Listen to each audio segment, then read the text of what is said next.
Okay, have you ever broken piece of crap Kia or Hyundai?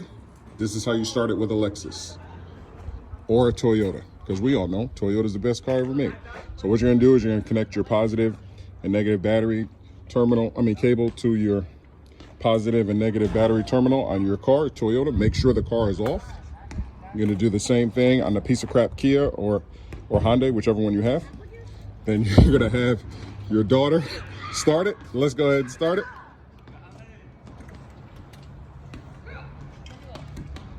Go.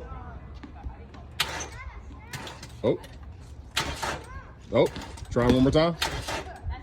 Oh, it's not starting. That's the Kia.